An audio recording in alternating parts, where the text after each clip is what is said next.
But one of the things I was going to say is that, if you're trying to tell the truth, it's a struggle. It's always going to be hard, but you have to make the decision to do it. And there's loads of points in I think both me and Whitney's lives where we realize there's one truth about what we're doing in our journalism.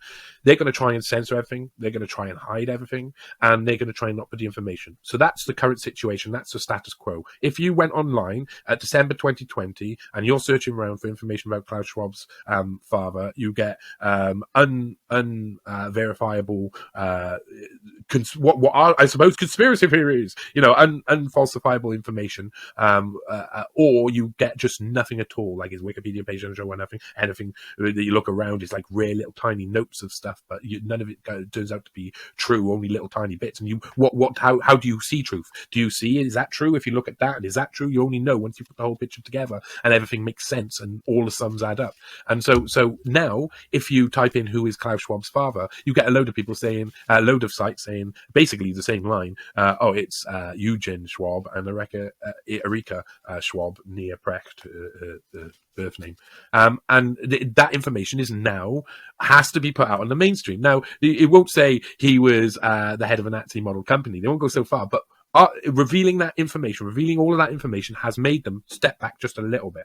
And that's what we got to keep doing. We got to keep revealing these bits of information. And some of it will be lost still. Some of people won't ever get to hear that information, but it's a lot more information than was around 2 years ago. And that's what we're doing. We're constantly, it's a line that's being pushed, and we're looking for the areas where the line needs pushing.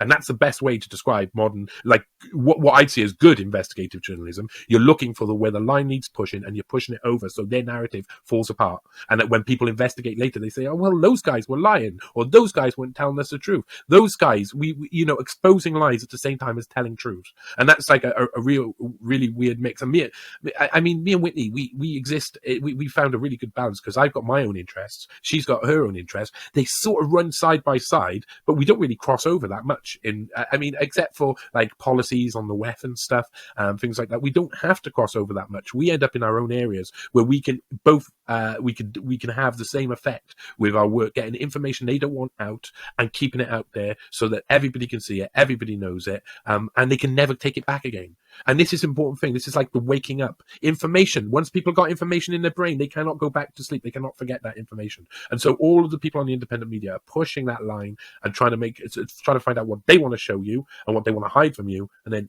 needs to push it just a bit forward. Now, that's what needs to happen. I'm saying everybody is doing that. They're not. They're just not. It's just not happening around the place. So Whitney is an extraordinary mind. I find even though we're in a relationship, I still enjoy watching her podcast and her talking, because once you let her go, she's just off. I mean, she knows. You're right. Encyclopedic knowledge.